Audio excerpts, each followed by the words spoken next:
অনন্ত জীবনের গান গাই।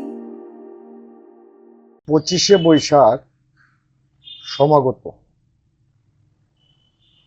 তো এই 25শে বৈশাখ আসলেই একজনের নাম আমাদের সামনে আসে। তিনি হচ্ছেন রবীন্দ্রনাথ ঠাকুর। এই রবীন্দ্রনাথ ঠাকুরকে আসলে কোনো অবস্থাতেই বাঙালি বা বাংলা ভূখণ্ডের সংস্কৃতি থেকে আলাদা করার কোনো সুযোগ নেই। রবীন্দ্রনাথ ঠাকুর হচ্ছেন 20 শতকের এই বাংলার একজন কবি, ঔপন্যাসিক এবং সুর এবং সঙ্গীত স্রষ্টা। রবীন্দ্রনাথ ঠাকুর একটা মহাসাগর। এই রবীন্দ্রনাথ ঠাকুরের নিকট থেকে আমরা মানবতাবাদ, আত্মিক উন্নয়ন এবং সার্বজনীন একটা সংস্কৃতির ধারণা পেতে পারি।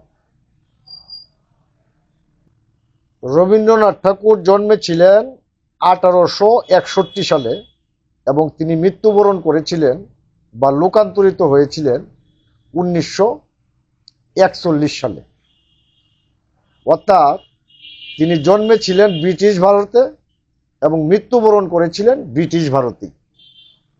তিনি আমাদের এই যে ভারত পাকিস্তান বিভাজন বা এই বাংলা ভূখণ্ডের যে বিভাজন, এইগুলি দেখে যাননি। এই 25শে বৈশাখ উপলক্ষে আমরা রবীন্দ্রনাথকে একটু স্মরণ করতে চেষ্টা করি বা ভিন্নভাবে আমি একটু তাকে ব্যাখ্যা করি। এই রবীন্দ্রনাথ ঠাকুর ছিলেন একাধারে একজন কবি, ঔপন্যাসিক, নাট্যকার, গীতিকার, সুরকার। তিনি 1910 সালে সাহিত্যে নোবেল পেয়েছিলেন।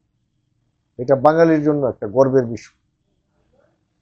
কিন্তু তিনি নোবেল পেয়েছিলেন এইটা বিষয় না, রবীন্দ্রনাথ তার চেয়ে অনেক বড় মাপের একটা কিছু। তাকে বিভিন্ন লোকজন, তার যে অনুসারী যারা আছেন, রবীন্দ্রনাথকে দেবত্ব আরোপ করেছেন। কিন্তু আমি রবীন্দ্রনাথকে মানবত্ব আরোপ করেই একজন মহান পুরুষ হিসেবে দেখি। এই রবীন্দ্রনাথ সবাই বলে তা, কেউ বলে তা কবিগুরু, কেউ বলে বিশ্বকবি। তিনি একজন সুফিও ছিলেন বটে, আমি বলি। তিনি কিভাবে সুফি ছিলেন, এই যে দেখেন, এই রবীন্দ্রনাথ তিনি যে নোবেল পেয়েছেন যে বইটির জন্য, সেই বইটির নাম হচ্ছে গীতাঞ্জলি। এই গীতাঞ্জলি কাব্যটি আপনি খেয়াল করবেন, এটা পড়লে যে এটি এই কবিতাগুলি প্রার্থনাধর্মী, অর্থাৎ স্রষ্টার কাছে প্রার্থনা এবং আত্মসমর্পণ ধর্মী।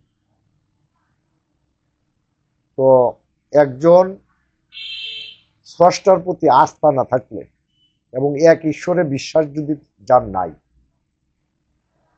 তিনি এই ধরনের লেখা লিখতে পারবেন না। আমাদের যে বিভিন্ন ধর্মগ্রন্থ আছে বিভিন্ন ধর্মে, সেইগুলিও অনেকগুলি আমরা দেখতে পাই যে এগুলি প্রার্থনাধর্মী। সুতরাং এই প্রার্থনাধর্মী যে কাব্য, এইগুলি রবীন্দ্রনাথকে বিশ্বজোড়া খ্যাতি এনে দিয়েছিলেন। তিনি লিখেছেন, অন্তর মম বিকশিত করো অন্তরতর হে, নির্মল করো উজ্জ্বল করো সুন্দর করো হে। তিনি আরো লিখেছেন,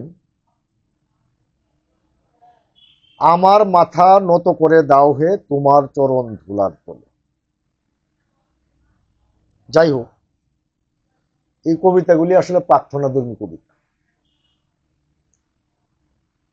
এইটা তিনি কোথায় পেলেন এই ধারাবাহিকতা? দেখেন, রবীন্দ্রনাথের যার অনুসারী, তিনি ছিলেন রাজা রামমোহন রায়,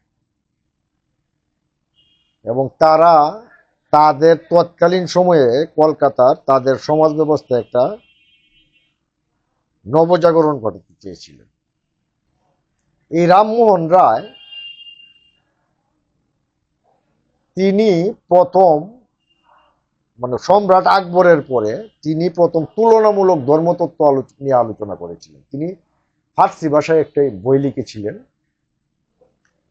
সেই বইটির বাংলা অনুবাদ করলে এরকম, নামটির বাংলা অনুবাদ করলে এরকম দাঁড়ায় যে একেশ্বরবাদীদের ঈশ্বর। এই ধারণা থেকে এই রামমোহন রায় ব্রাহ্ম ধর্ম প্রবর্তন করেছিলেন। রবীন্দ্রনাথ ছিলেন ব্রাহ্ম ধর্মের অনুসারী, এবং যারা মনে করেন যে রবীন্দ্রনাথ হিন্দু ছিলেন, ব্রাহ্মণ ছিলেন, এই ছিলেন সেই ছিলেন, এটা ভুল। তিনি একেশ্বরবাদী ছিলেন এবং নতুন একটা ধর্ম যেটা প্রচলিত করার চেষ্টা করেছিলেন ওই সময়কার প্রজন্ম বা তরুণ প্রজন্ম, সেইখানে তিনি যুক্ত হয়েছিলেন এবং তার অনুসারী ছিলেন। তিনি সনাতনী হিন্দু ছিলেন না, এমনকি তিনি মুসলিমও ছিলেন না। তিনি যদিও জুব্বা পড়তেন, দাঁড়িয়ে রাখতেন, কিন্তু তিনি মুসলিম ছিলেন না।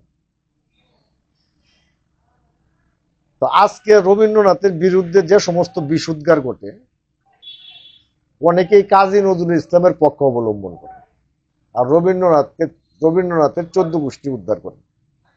আবার কেউ কেউ আছেন যে রবীন্দ্রনাথের পক্ষ অবলম্বন করে কাজী নজরুল ইসলামের 14 গোষ্ঠী উদ্ধার করে। এটা সঠিক না। আমার জানা মতে রবীন্দ্রনাথ ঠাকুর কাজী নজরুল ইসলামকে অত্যন্ত স্নেহ করতেন, এবং কাজী নজরুল ইসলাম রবীন্দ্রনাথ ঠাকুরকে অত্যন্ত শ্রদ্ধা করতেন।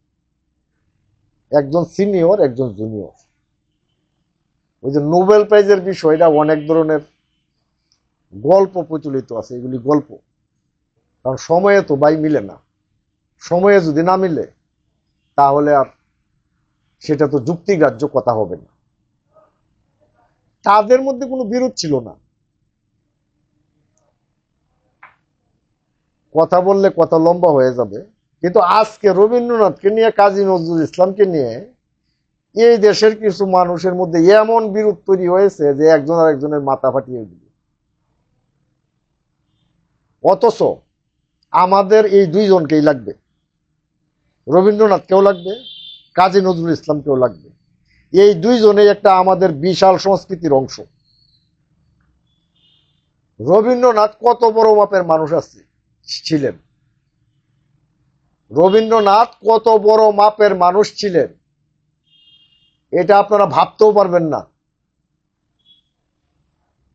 আপনি দেখেন যে ইদানিংকাল যদি আমরা বল পয়েন্ট কলমে রবীন্দ্রনাথ যে লেখাগুলি লিখেছেন, এইগুলি যদি আমরা অনবরত লিখি তাহলে 6 থেকে 7 বছর সময় দরকার।